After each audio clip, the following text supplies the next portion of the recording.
Good morning. My name is Kalman Weiser. I'm the director of the Koshitsky Center for Jewish Studies, York University's interdisciplinary hub for research and programming in the area of Jewish studies.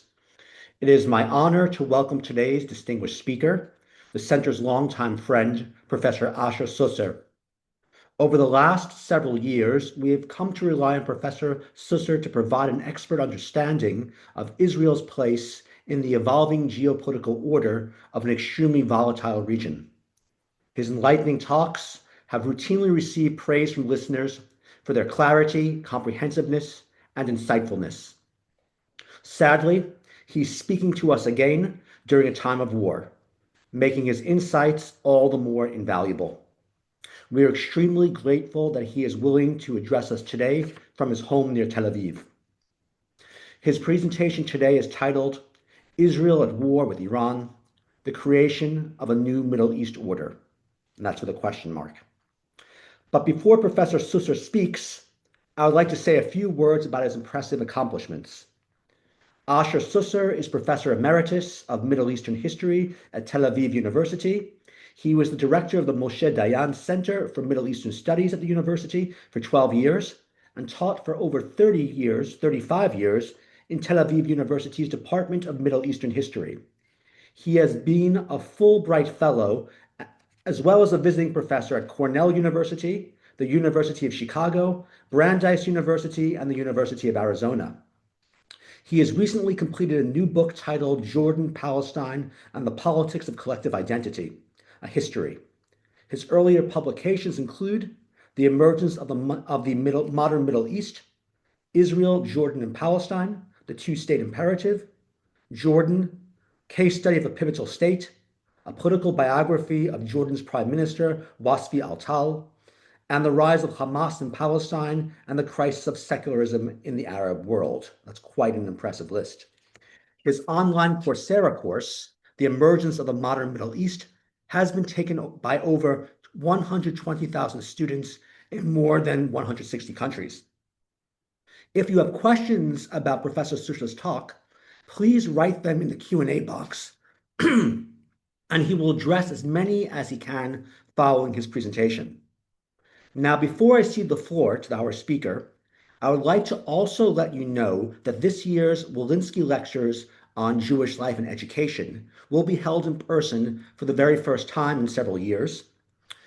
This year's topic is, Who are the Jews?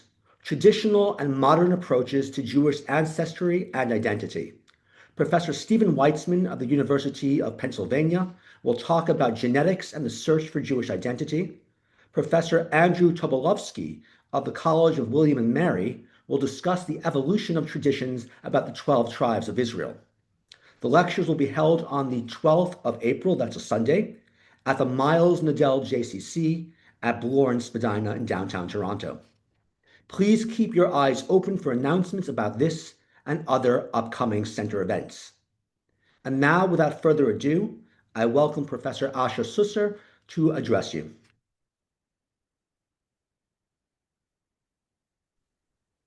Hi, and thank you very much for your very kind invitation. I'm very pleased to speak to you this morning, your time, and the early evening, our time, on Israel at war with Iran, the creation of a new Middle Eastern order, as Kalman said, with a question mark. I will start with a few remarks about the historical setting. For much of the 20th century, people would refer to the Middle East as the Arab world and the Arab world as the Middle East. But that is no longer true. It is no longer true because over the last 2 generations or so, the Arabs have been in steady decline, and the masters of the Middle East are the non-Arab states, Turkey, Iran, and Israel. Much is said, rightly so, about the rising influence of the Arab states of the Gulf, the Arab Gulf or the Persian Gulf, as one may wish to call it. These Gulf states indeed are extremely wealthy, but as wealthy as they are, they are very weak militarily, incapable of defending themselves against Iran, for example, or participating in any significant way in the war against Iran. So it is talking about the regional balance of power. It's very much about a discussion on the non-Arab players, Turkey, Iran, and Israel. And the relevant balance of power is between them. So first, Israel and Turkey. Turkey, under President Erdogan, is at loggerheads with Israel over numerous regional issues, as Turkey is presently filling the vacuum of Arab weakness and of Iranian setbacks. This is a revolutionary shift in Turkish cultural orientation and foreign policy. You may recall that in the early days of the Turkish Republic, after the fall of the Ottoman Empire, through much of the 20th century, Turkey had little interest in the Middle East and very much wanted to be part of Europe, part of the European Union, focusing on Europe and turning its back on the Arab world. But Turkey can no longer ignore the weakness and the vacuum that has emerged in the Arab world, which sits on Turkey's border. And here, Turkey's Middle Eastern strategic interests clash with those of Israel. The clash between Israel and Turkey is focused these days very much on Syria. Syria borders on both Turkey and to the south on Israel. Israel, traumatized by the Hamas attack on Israel on October 7, seeks now to prevent any hostile deployment on its borders. Having been shocked by the Hamas attack, seeking to prevent any similar attack, Israel seeks to prevent any hostile deployment on its borders. And as a result of this effort to obtain an immunity from external threat, Israel is engaging in constant preemption. This constant preemption vis-à-vis Syria, for example, means that Israel is presently operating after the overthrow of the Assad regime in Syria in December 2024. Israel is operating beyond the Golan Heights in Syrian territory to make sure that the new regime in Syria doesn't turn into a hostile regime versus Israel. This creates rivalry with Turkey. The regime in Syria is pretty much a Turkish creation. And therefore, even though Turkey has its own reservations about Iran, certainly unwilling to see a nuclear Iran, which would be a threat to Turkey as well, Turkey is no supporter of Israeli expansion or Israeli added strength, and certainly no supporter of the war the US and Israel are presently waging against Iran. Now we come to Israel and Iran. Not too long ago, a very important Israeli scholar on modern Iran wrote, I would say, a very illuminating article on the transition that transition that Iran went through from ideological animosity to Israel to strategic rivalry with Israel. Starting off as an ideological contender with Israel, Iran has gradually emerged as a possible existential threat to Israel. Israel naturally has very deep concern with Iran's nuclear program, considering its ideological hostility to Israel. Having a nuclear weaponry is hardly welcome by Israel. But Iran's nuclear program was started a long time ago, before the regime of the Ayatollahs. It was the Shah in the previous regime in Iran who began Iran's nuclear project obviously of no concern to Israel at that time. However, from 1980, that is just after the revolution in Iran, from 1980 to 1988, for 8 years, Iraq and Iran were at war with each other. A war initiated by Saddam Hussein of Iraq against Iran.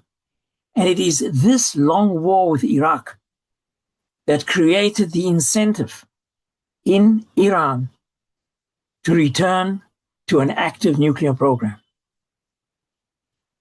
Israeli prime ministers of those times, the end of the 20th century and the beginning of the 21st, Yitzhak Rabin and Ariel Sharon, thought it much wiser for Israel to take the back seat of a struggle by the international community to constrain Iran's nuclear ambition. Benjamin Netanyahu, as Israel's prime minister, took a totally different track. Netanyahu favored a leading role for Israel, not the backseat, a leading role for Israel and a leading role for Netanyahu himself in the struggle against Iran's nuclear ambition. Netanyahu saw himself in a historical mission,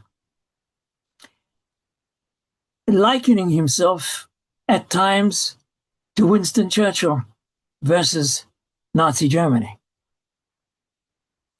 Iran came to an agreement with the international community in 2015, restricting its nuclear program. This was a deal between Iran, the United States, and the major great powers, the permanent members of the Security Council, plus Germany. This nuclear deal between Iran and the great powers was opposed by Netanyahu, who convinced President Donald Trump in his first term as president of the US to cancel the agreement with Iran. And Trump went along with the idea. And the US did cancel the agreement with Iran. Nothing was offered in its place. And this tended to reinforce the assessment of the Ayatollahs in Iran that the US and Israel were both a potential threat to the Iranian regime. They were enemies bent on the regime's overthrow in the eyes of the Ayatollahs.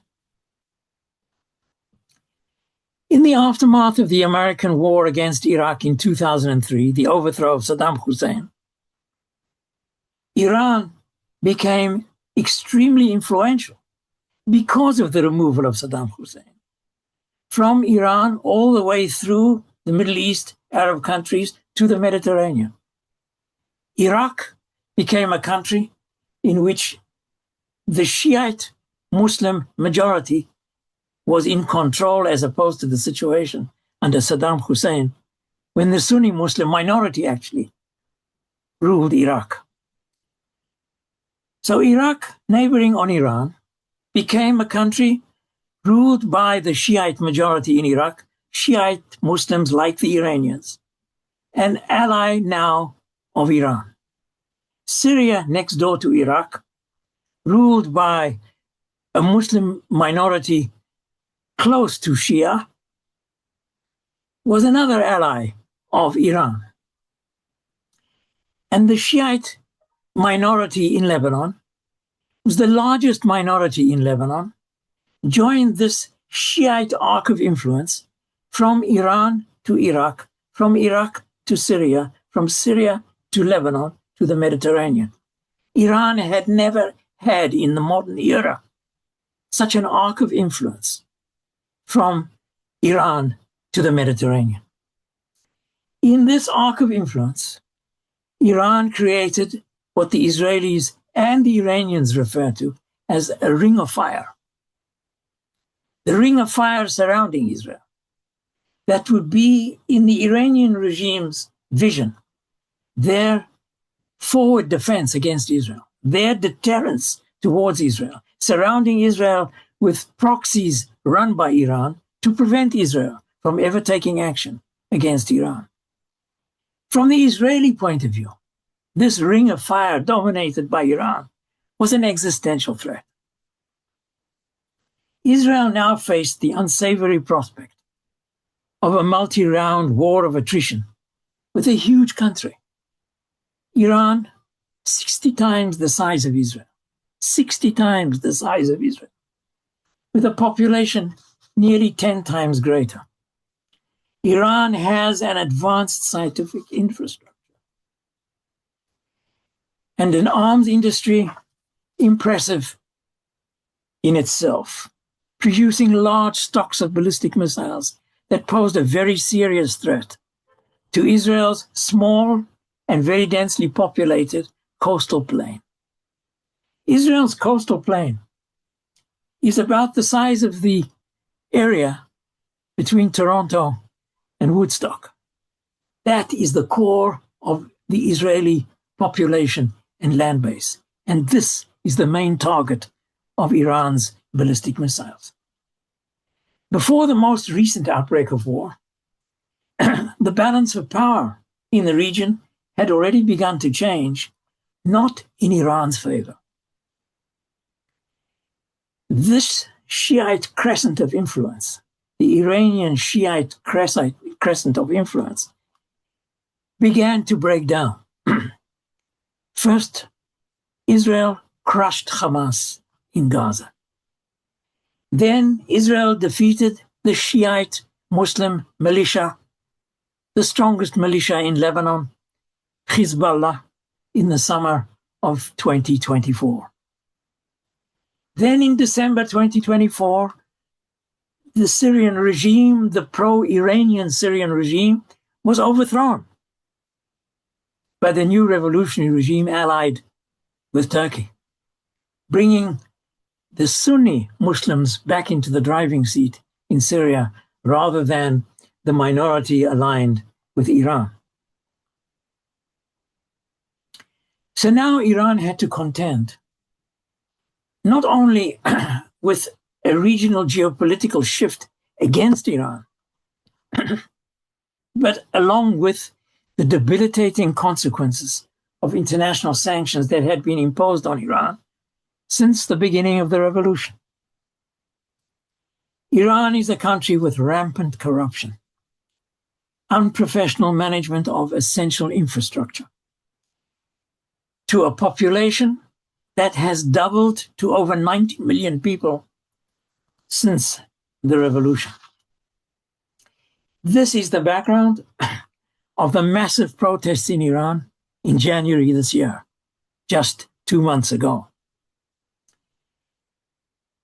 Last June, in June 2025, Israel, and then added to Israel's attack, the US attacked Iran's nuclear and ballistic missile infrastructure. Both Trump and Netanyahu claimed total victory after this attack in June 2025. But their claims were exaggerated and incorrect. Damage had been caused to Iran's nuclear project and to its ballistic missile stockpiles, but the necessity arose only months later to strike Iran again. Israel planned to attack Iran in June of this year. That is, in 3 months' time. But the popular protest in Iran in January of this year encouraged Israel and the United States to strike earlier, with 4 objectives to this new war with Iran.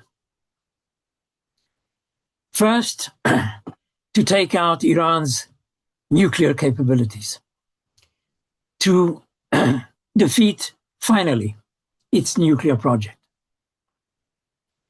to prevent Iran from ever obtaining a nuclear missile, a nuclear capability to attack Israel. Secondly, the ballistic missile component of Iranian power. Thirdly, to prevent Iran's proxies in Israel's neighboring countries from acting against Israel, to weaken or destroy the proxies that Iran controlled, especially Hezbollah in Lebanon.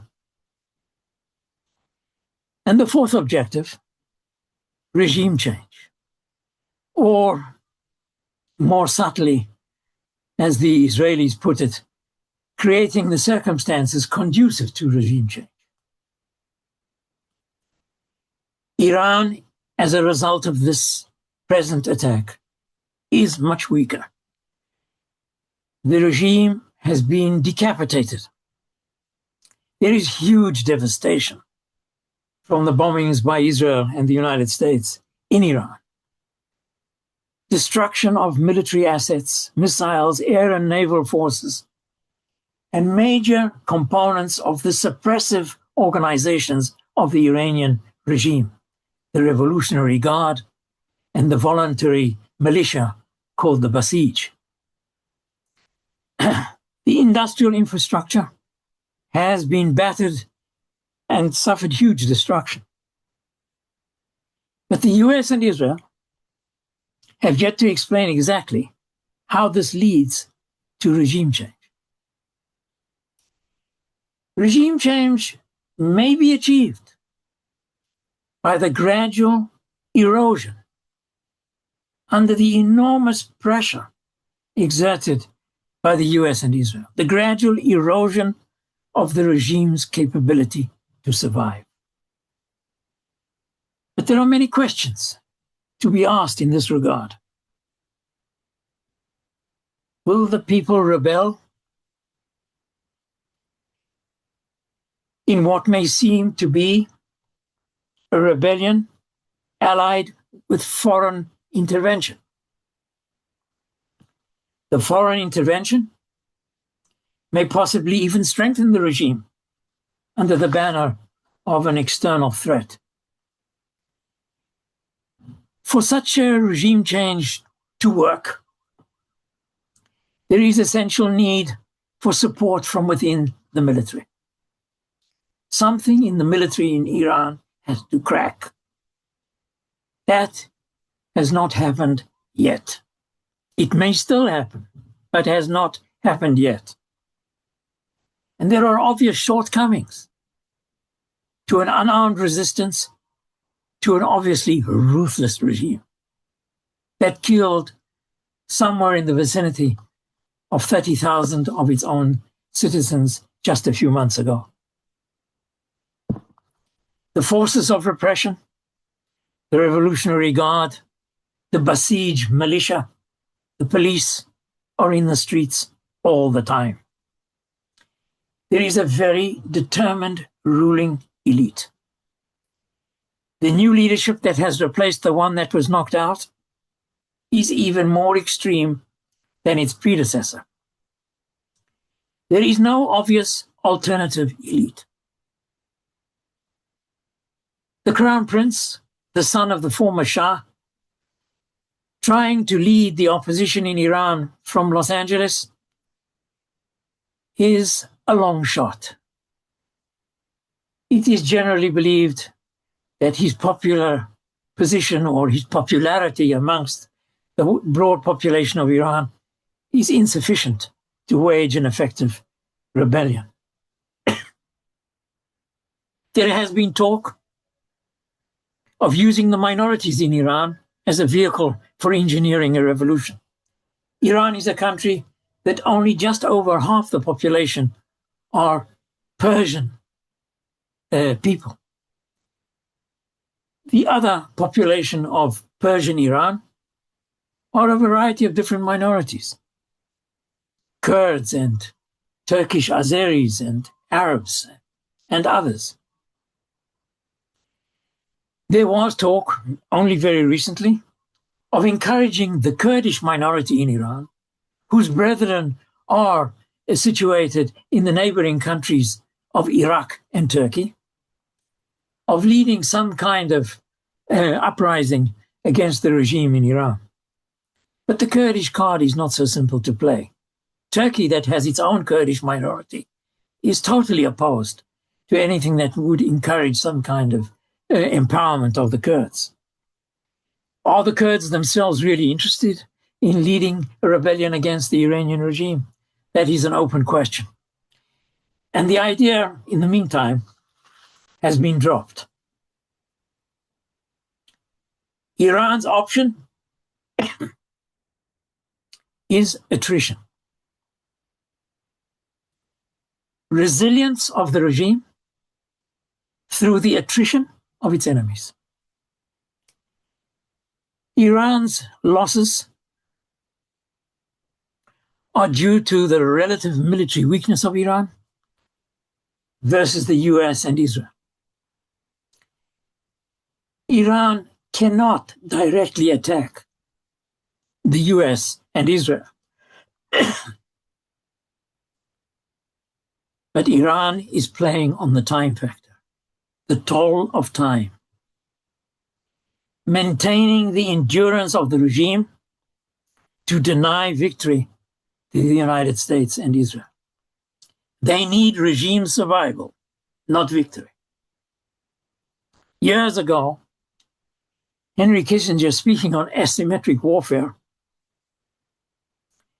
noted that a more powerful conventional army loses the war if it fails to win decisively. The obviously weaker party wins simply by not losing. And that is what the Iranians are trying to do. Iran's calculation of using time to prolong the war, which neither the US nor Israel would like to see. And therefore, the Iranians have engaged in what is called horizontal escalation. Iran cannot face the US and Israel head on. Therefore, Iran's decision to expand the war to the entire neighborhood, attacking the much weaker Gulf states in the immediate vicinity,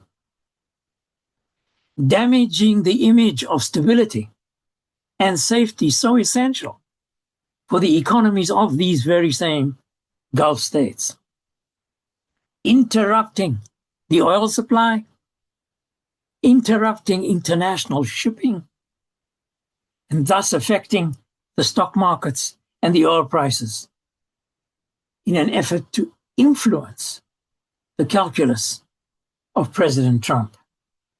International pressure, domestic US pressure to stop the war.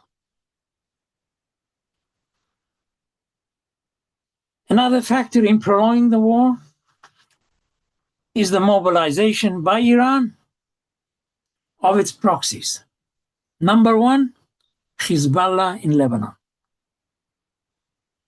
This Shiite militia in Lebanon is an asset for Iran, sitting on Israel's border, and at the same time, a huge liability for the Lebanese people. Hezbollah is very unpopular in Lebanon these days, engaging in war with Israel and endangering Lebanon's future.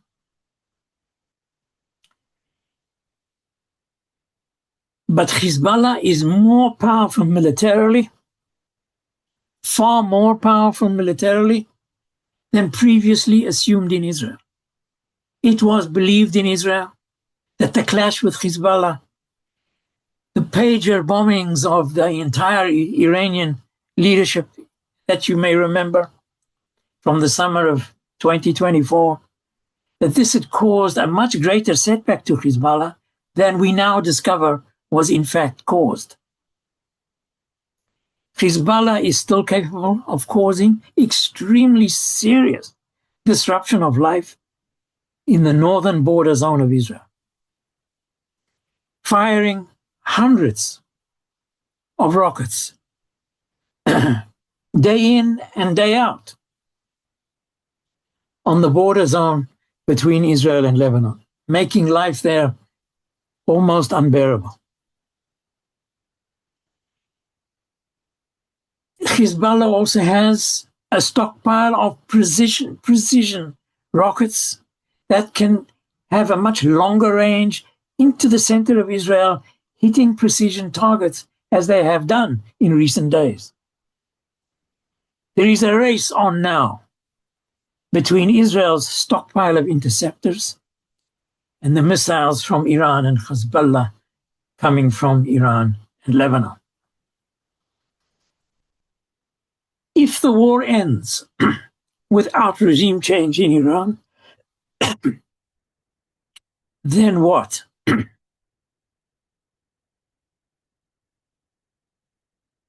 After decapitation of the leadership in Iran and the huge destruction that has been caused, if the war ends without regime change, Israel may face possible revenge, continued attrition, and Iran will race to nuclear immunity.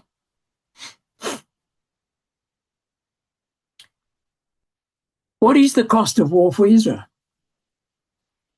War now deep into its third year. Coming on the heels of the corona pandemic, the domestic political crisis between right and left in Israel on the so-called legal reform, which was seen by the opposition as systematic anti-democratic legislation. Israel has been in socio-economic stress, political, military, for 5 years now.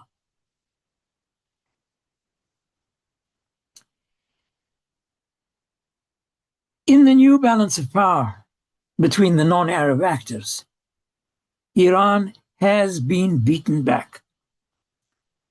But Israel has not finally defeated the Iranians. Israel has defeated Hamas, but there was no total victory there either. And the same applies to Hezbollah. Israel has emerged victorious, but under considerable stress, suffering from manpower shortages and the human and economic costs of war. The diplomatic setbacks and negative impact of international isolation have their toll on Israel too. Iran has aroused an increasing dependence of Israel on the United States. On the one hand, the alliance with the United States is unprecedented. It is a force multiplier. It creates an extremely difficult equation for Iran to face. But is this US-Israel alliance sustainable? Israel is being accused in the United States of dragging Trump into the war. This is possibly accelerating existing negative trends amongst Democrats and Republicans, and even amongst American Jews, in reference to Israel. Israel always prided itself in its self-reliance. Israel would always say that Israel defends itself by itself. That is no longer true. Israel's original military doctrine was based on the fighting of short wars, fought on enemy territory, and with rapid decision. Rockets and missiles, however, and non-state actors have changed this equation. Israel now cannot fight the war solely on the enemy's territory. The rockets and the missiles bring the war to Israel. Are long wars as we have been engaged in for the last 3 years, are these long wars sustainable for Israeli society? Long-term reservist duty is a heavy burden on the people and on the economy. The question arises, in these circumstances of long wars, what about the ultra-Orthodox Jews, the Haredim? What about their military service? Why don't they participate in the economy? Why don't they participate in military service to reduce the burden on the reservists who presently serve hundreds of days a year, which naturally has an effect on their individual lives and on the Israeli economy?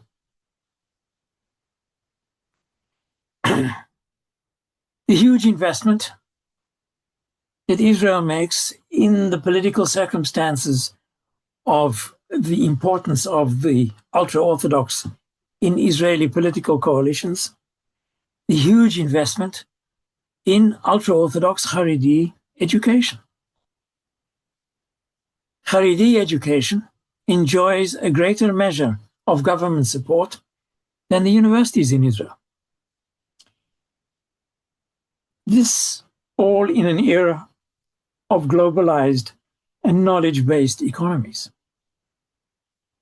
There is a direct connection between Israel's capacity to be a startup nation, a first world economy, and its military power.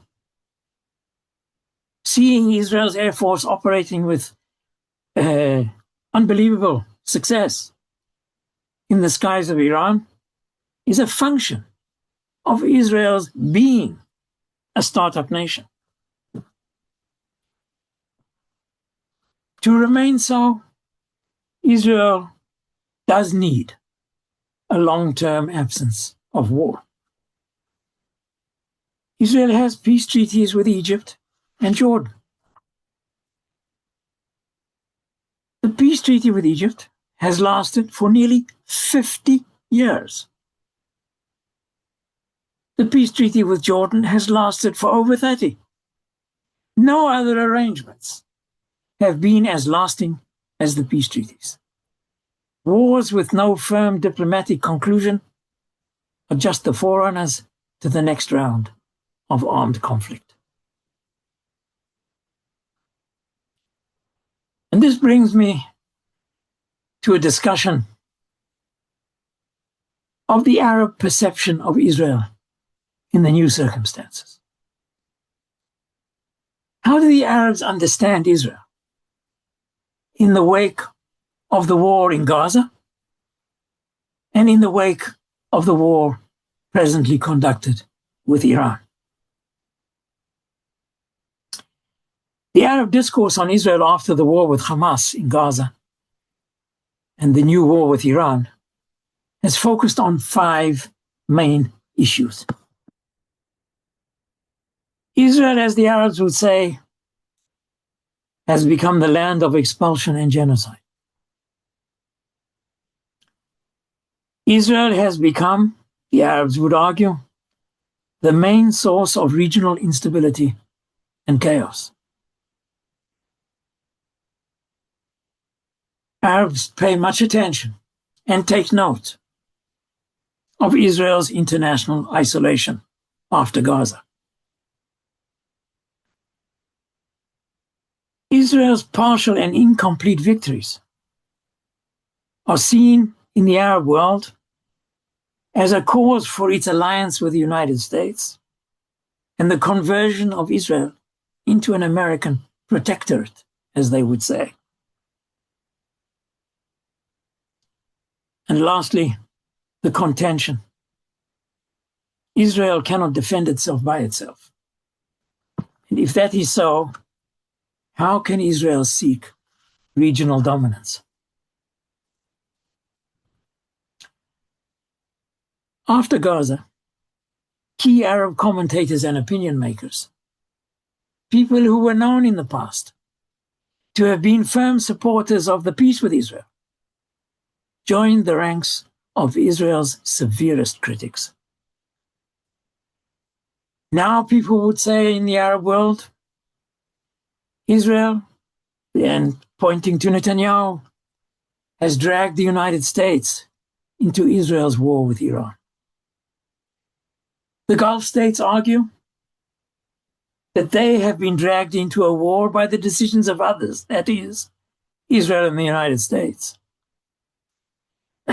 Militarily weak, the Gulf states don't contribute much to the war effort, but suffer considerably from Iranian aggression against them. The Arabs are caught now between Iran and Israel, not sure who to fear more. Is it Iranian subversion to fear or Israeli hegemony? Israel enjoyed military superiority, the Arabs would argue, and it could do as it pleased. Israel, therefore, could no longer be seen as a nation devoted to peace. This is the core of the Arab discourse in recent years. But there is a built-in inconsistency in Arab thinking on Israel. Israel was generally seen as a military superpower, dominant in the region, but unable to achieve total victory. This went hand in hand with a recognition of Israel's long-term vulnerability, Israel's international isolation, the country's domestic political crisis, the increasing emigration from Israel, and the brain drain. Israel signed the Abraham Accords in 2020 with a number of Arab states, the United Arab Emirates and Bahrain, in the hope that the normalization with these Arab states would lead to normalization with more important Arab states, like Saudi Arabia, for example. The Abraham Accords were seen by the government in Israel as proof positive that peace could be attained with Arab states without solving the Palestinian question, leaving the Palestinian question on the sidelines. Peace could be achieved with the Arab states, so the argument went.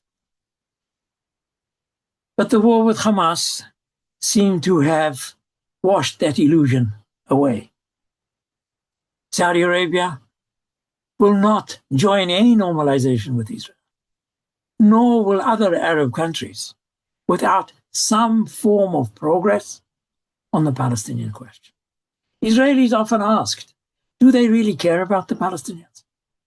But that is the wrong question. Doesn't matter whether the Saudis really care about the Palestinians. They probably don't.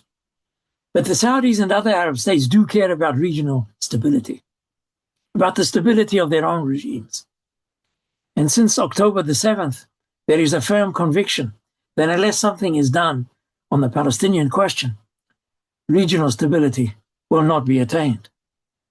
And therefore the Saudis, pretty much as opposed to Israeli initial expectations, joined the French in the summer of 2025 to launch a new international initiative in favor of a two-state solution, that is, the creation of a Palestinian state alongside Israel. An unprecedented international consensus has appeared since the war in Gaza on Palestine, on the need for the two-state solution. Israel, however, is bent, it would seem, by the public statements on some form of annexation of the West Bank, hardly intending to seek the creation of some kind of Palestinian state. And in that respect, Israel seems to be operating in a parallel universe to the rest of the world. On the Palestinian issue, Israel seems to be detached from the international community. Moreover, in the Arab mind, the global shift on the Palestinian issue was, in their mind, the greatest achievement of the war launched by Hamas. This is seen in the Arab discourse as a historical turning point. Israel was losing international legitimacy, seen ever more as a colonial creation. Israel, the Arabs argued, had not achieved total victory. The US had transformed Israel into a protectorate to protect its own interests and to save Israel from itself. At the same time, Israel still sought to create a new regional order and to use force to subdue Iran and the region in its entirety.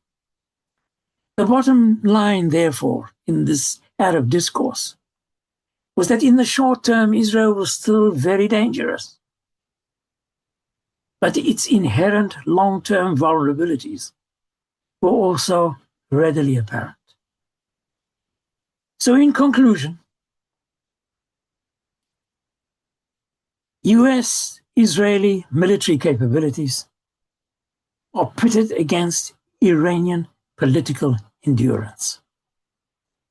And the critical question is, can regime change be attained in Iran through this military engagement? If so, Israel and the United States could reshape the strategic architecture of the Middle East. But if not, and if the present regime in Iran remains in power when all of this is over, if not regime change, the outlook might be far less appealing. Thank you for your attention. And I'm ready for your questions as they may be. Thank you so much, Asher. You've given us certainly a lot to think about. While questions are accumulating, I'll take the prerogative of asking a question. Could you please explain, in your view, to what extent are US and Israeli goals in this war and interests congruent or not aligned? Well, I think there's a difference between the understanding that has been achieved thus far between President Trump and Netanyahu and the broader US public opinion. The war, from what one gathers reading the papers here, is not very popular in the United States. And as it drags on, may become less popular. And there is the danger here that the US and Israel may diverge at some point, where there is a concern here, I would say, that President Trump may decide to end the war at a time of President Trump's political convenience and choosing, and not in cooperation with Israel. And there is a fear, therefore, that the Americans may walk away from this sooner than the Israelis would like. So there is some question mark hovering over that issue of the extent of common cause here. As long as things go well, and they seem to have gone quite well until now, there is a high possibility of strong US-Israeli cooperation. But if things seem to drag on without regime change in the offing, and the final conclusion not at all near or clear, a divergence between Israel and the United States may occur. And that would be a huge difficulty from the Israeli point of view. Okay, so I'll start getting to the questions. Thank you for your answer that have appeared. So the first question is this. You use the term annexation, but isn't that incorrect, as legally Judea and Samaria were illegally occupied by Jordan, and actually it would be restoring sovereignty as Israel? Well, one could argue about that for a long time.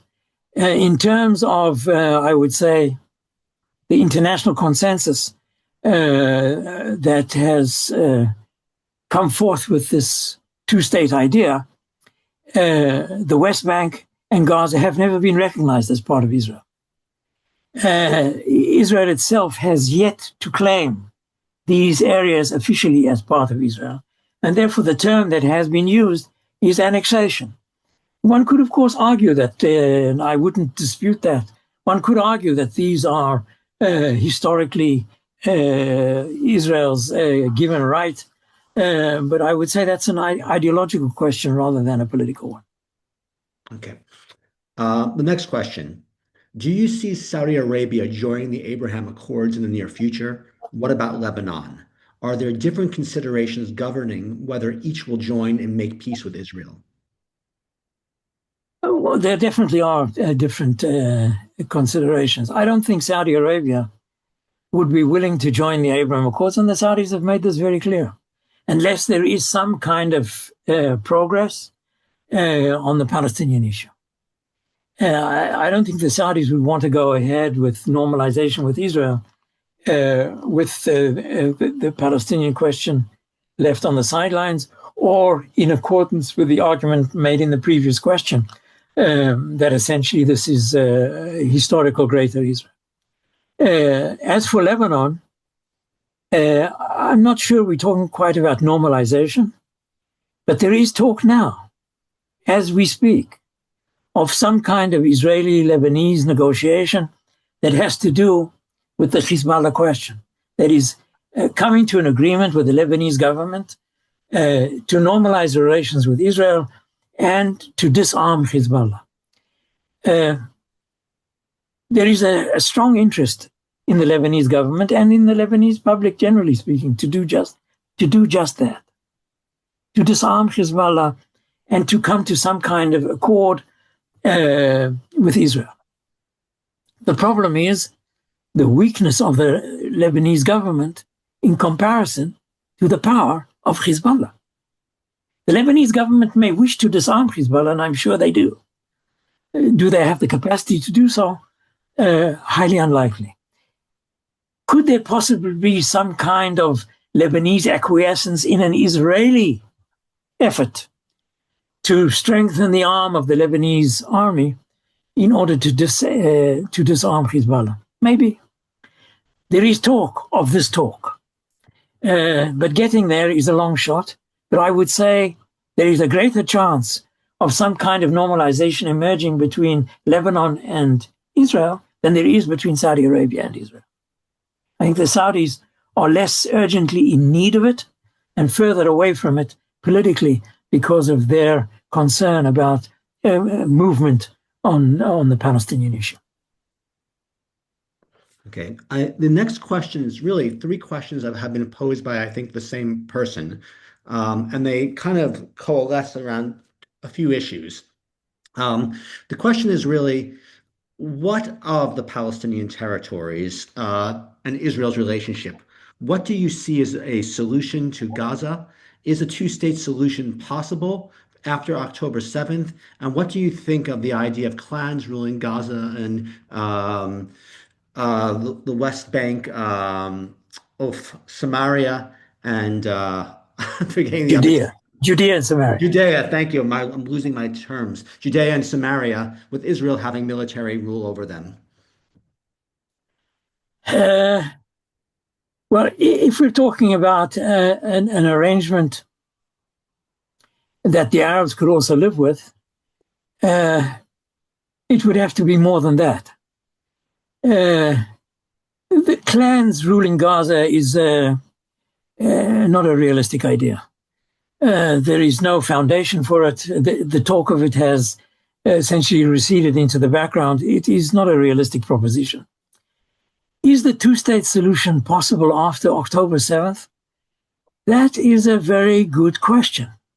And I think there are a lot of Israelis who would have serious doubts about a two-state solution in the aftermath of October the 7th. The question is, what are the alternatives? what are the alternatives to the situation that presently exists? Should we occupy? Should we be in control of these territories forever? That means creating a situation in which the Jews of Israel, in the area of Eretz Israel, will be a minority. The Jews in Eretz Israel, that is Israel, Judea and Samaria, and Gaza, at present are already a minority. So can Israel be a Jewish state with a minority Jewish population ruling over an Arab majority? Hardly likely. There, of course, is the option that some on the Israeli right espouse to expel the Arabs from Gaza and from Judea and Samaria. That is, I would think, probably physically impossible, but would completely delegitimize the whole Zionist Israeli endeavor. So as difficult as a two-state solution is, and I don't think it's a realistic option in the immediate future, I think it is an option that we should preserve for further down the road and do as little as possible to make the two-state solution impossible. What the Israeli government is trying to do at present, which I personally I disagree with, is this effort to make the two-state solution absolutely impossible. Making the two-state solution creates for Israel, I would say, difficult problems in a number of spheres. One is demography. The other is Israel's international legitimacy. If you look into the history books, from the very outset, from the Balfour Declaration onwards, the whole Zionist idea in terms of the international community has been based on the idea of partition. The right of the Jews to all of Eretz Israel was never recognized internationally. And therefore, the Zionist enterprise has been based from the outset on partition. And the more Israel walks away from partition, the more Israel is delegitimized internationally. And one just need read the papers to see the sound of the music. Okay, so I'm very pleased to see that your responses and talk has aroused a lot of interest. So the questions keep flowing. So as long as we have you here, I'm going to ask you some more questions. What do you think are the most effective strategies to combat Israel's international isolation? Or is this isolation more or less a lost cause, given the intensity and success of the prevalent propaganda war against Israel? Well, it's a tall order to overcome this international isolation or illegitimacy. We have appointed a deputy president in our university simply to fight against the boycott of Israeli universities. We have a deputy president in the university whose job is to do just that, to keep Israeli universities in contact with their colleagues in the international community, without which Israel will not be in the first rank of world universities. So it's a tough struggle, but it depends also on what we do and don't do. We cannot just complain. Moaning is not a strategy. We have to think of a policy that will make Israel more acceptable than it presently is in the eyes of the international community. The international community, at least in terms of the discourse presently in place, doesn't call for Israel's destruction, doesn't call for the dissolution of Israel. In fact, expects the Arabs to recognize Israel. But that is all linked into this partition idea, the two-state idea.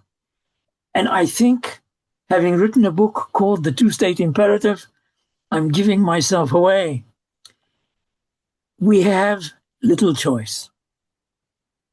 If we wish to be the nation state of the Jewish people and a legitimate member of the family of nations, and it is both these things that we have always strived to be, we cannot do so conducting the present policy as is.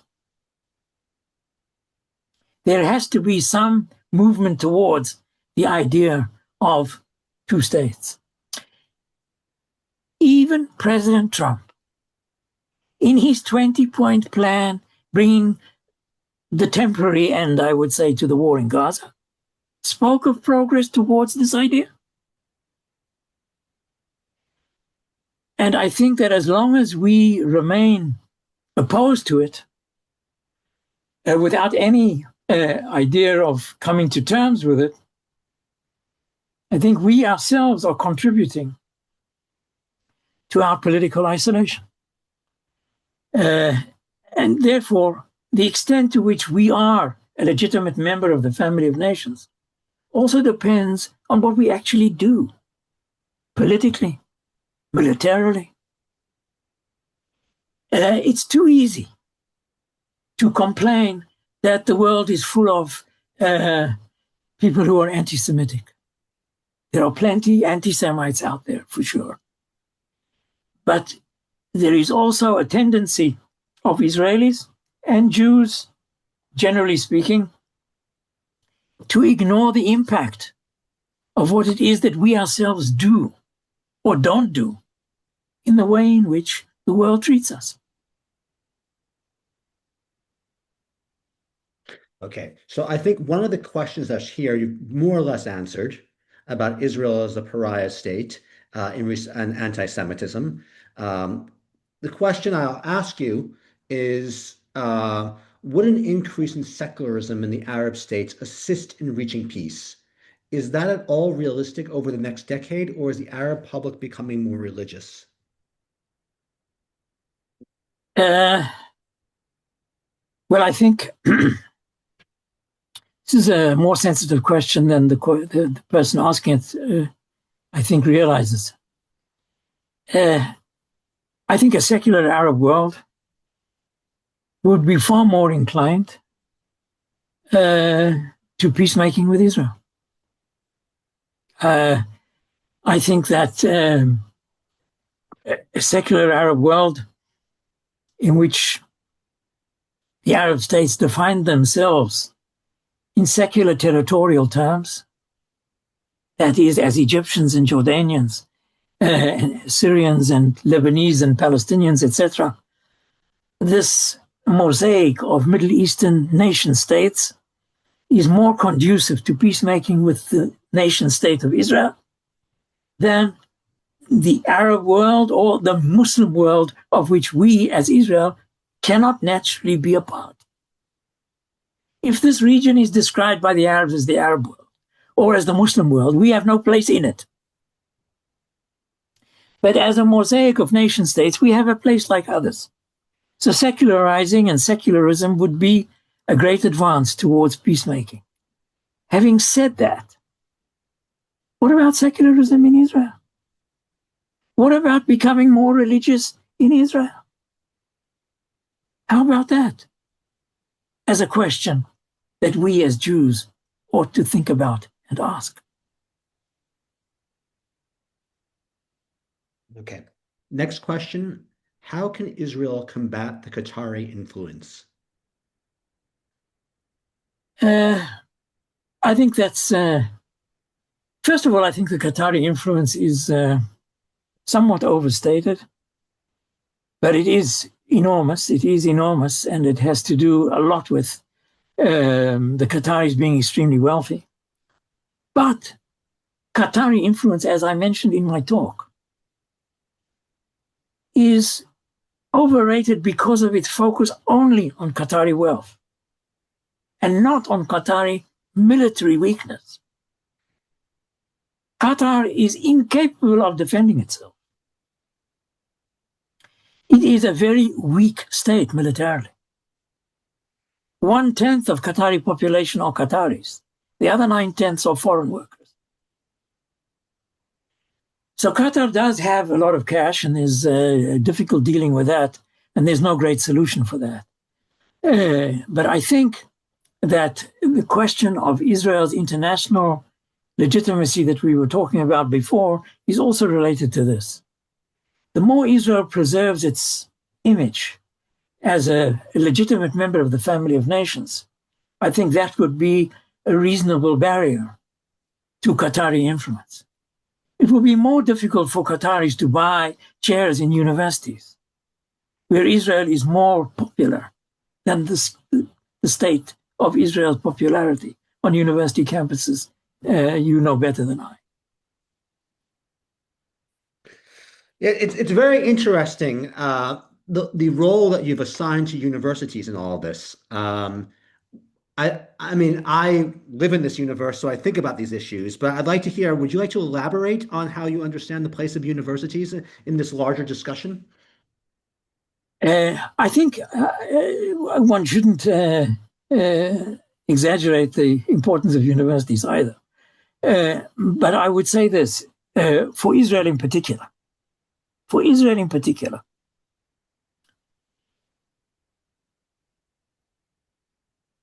the powerhouse of Israel as a first world nation are the universities. Without them, we have no startup nation. Our Nobel Prize winners are representatives of the enormous investment that was made in Israeli universities in the 1960s. Israel's great Air Force wouldn't be where it is and doing what it does without Israel's scientific prowess. That has a lot to do with universities.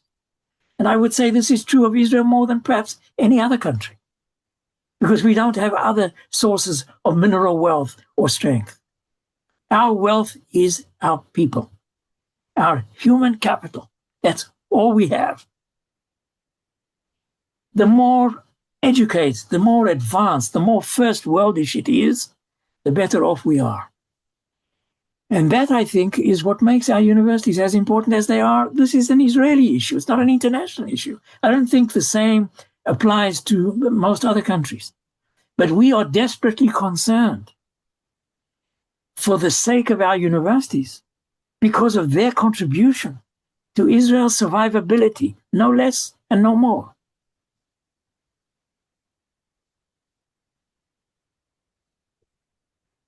Thank you. I don't see any more questions. I, of course, would love to have a separate event about universities, just about universities, but now is not the time for that. So I'll remind our audience, we have a little bit more time. If you'd like to ask a question, please do ask a question at this time. You can type it into the Q&A box. I also want to let you know that today's lecture is being recorded, so it'll be posted on our website and our YouTube channel. So you have an opportunity to review it or to recommend it to others. Asher's talks have been very well attended in the past, and the number of views post-talk have always been large. So I see a question has appeared. Here's the question. Do you see any future for diaspora Jewry other than the Orthodox? We're now getting a wide range of questions that are beyond today's topic, but since you're here, we'll ask the question. It's a very difficult question for me to answer. I would pose the question differently. How do we view the future of the Jewish people without Israel? Not without the Orthodox. And how do we view the future of Israel and the power of the Orthodox in Israel? After all, the Zionist enterprise in its outset was a secular enterprise. It was a whole enterprise of secularizing the Jewish people. It was about the sovereignty of man and not the sovereignty of God. That's what it was all about. And a reason for Orthodox hostility towards the idea of Israel, which hasn't abated yet. So I think that maybe the Orthodox are the only future for the people of Israel, for Am Yisrael in that sense, the Jewish people. There are people who would argue that, but I would argue that that is a kind of Judaism that most Jews won't be able to live with. And therefore, I see the future of Israel, the future of the Jewish people, in my mind, as a Zionist, as a secular Zionist, linked more to the idea of Jewish statehood than it is to Jewish orthodoxy. And I see the whole purpose of my own individual experience. I've lived in Israel for the great majority of my life. For 63 of my 78 years, I've lived here in this country, doing for it what I ever could. And I'm still a great believer in the idea. And I think that the Jewish faith is more directly related to the idea of Israel than it is to the idea of Jewish religious orthodoxy. But that's my view as a secular Jew. And obviously other people will have a different view, needless to say. Okay. So some more questions. The questions don't stop. It's amazing. I mean, you're our expert and people want to ask you endless questions. I think they'd like to invite you home for lunch. I'm not sure that all of the people that you have heard me would do that. Maybe not, but I think in general, whether people agree with your views or not, I think they appreciate your deep level of insight and commitment to Israel. So I'm going to ask a question coming from a different angle. What is the impact on the arts, music, visual arts, dance, etc. in Israel in the midst of the ongoing war? Could you repeat that? The place What of? is the impact on the arts, meaning music, visual arts, dance, and so on, in Israel in the midst of the ongoing wars? Or rather, to rephrase the question, what's the impact of the war on the arts in Israel? Well, I think, again, going back to what I was talking about, I think that the main impact is coming from Israeli international isolation. There is a decline, I think a serious decline, in the interaction between Israeli artists and their fellow artists abroad. There are people who refuse to come here. There are more and more people who refuse to host Israeli artists, no matter what their politics are. And this relates to the arts, it relates to academia, it relates to all spheres of the humanities, as you may define them. And I think that's a very sad statement about what Israel is going through. And I think that doesn't have so much to do with the fact that Israel is at war, but I think that it has to do with how people perceive what Israel's doing about the way it relates to the vicinity, the way in which Israel manages its conflict with the neighbors. And I think there is a lot of criticism of Israel, some of it totally unjustified, but some of it has a place. And I think Israel's even having a problem with maintaining the support of Jews for Israel. Not just a question of what non-Jews think of Israel, but what Jews think of Israel. Without mentioning names, I visit Canada often. I have a son who lives in Toronto. I hear what Canadian Jews say about Israel and what their children think of Israel. Some of it is hard to listen to, hard to hear. And I can understand exactly how they got to where they got. But it is unfortunate. And I think we as Israelis have to think about that. Where do we stand in the international community? Where do we stand with our Jewish brethren abroad? In some places, there is a real problem with young Jews and Israel. I don't have to tell you about it. You people know about it a lot better than I do. And I think these are things that should trouble us a lot and cannot be simply dismissed as the work of Arab propagandists or anti-Semites, etc. It also has to do with what we do. We must take responsibility for what we do. And that is, I think, also part of the debate that we have in Israel.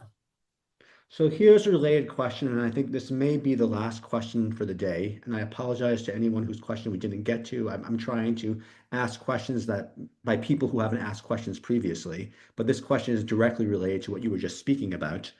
And that is, what is your advice to Canadian Jewry and Canadian leaders on how we can try to recapture the narrative that seems to be running against Israel and alarmingly seeing Jews, Zionists as targets for attacks? Well, we keep on coming back to the same question. In essence, that is, how do we explain to others the policies that Israel conducts? I think a lot of the criticism of Israel has to do with Israeli policies, not only with the policies of others towards Israel, but the policies of Israel towards others. And I don't think there's anything special that Canadian Jews can do other than to support what they honestly support in Israel. You can't expect Canadian Jews who oppose policies of Israel to support these policies. But for Israel, Canadian Jews to support what they can support with Israel and to defend what they can defend of Israel. But there are no, I think, perfect solutions other than those related to the policies of the Israeli government itself. After all, that is how we are being judged by others, not only by those who are anti-Israel by commitment, no matter what we do. There was a time when Israel did enjoy a much higher degree of international support. And it has to do, the change has to do partly with population changes that are taking place between the Middle East and the West. The massive emigration of people from the Middle East that cannot support its population to the affluent West. It's a simple demographic economic trend that we cannot control. And that's part of the story, an important part of the story, which we cannot control and we cannot influence. But we can influence what Israel does and what Israel doesn't do. And we cannot ignore or operate in a parallel universe to the rest of humanity and expect to enjoy international applause. It's not going to happen. Okay. I'm going to call it a day. It's time for us to wind down. And again, I apologize to anyone whose question we didn't get to. Um, I hope we will have an opportunity to hear from Asher again in happier times and not so distant future. I'd like to thank him again always for his contributions, his breadth of knowledge and insight. And I'd like to thank all of you for joining us today. We called this talk rather abruptly. We didn't give you a lot of lead time because we thought it was important to have Asher address us at this time. And we really thank him for coming or being at home in the middle of a war to speak to us. And thank you, everyone. And I want to remind you again, the Walensky lectures will be on in April. You'll be receiving notification about this. And please tune in for more events from the Koshitsky Center at York University. Thank you very much. And I wish you all a good day. Thank you.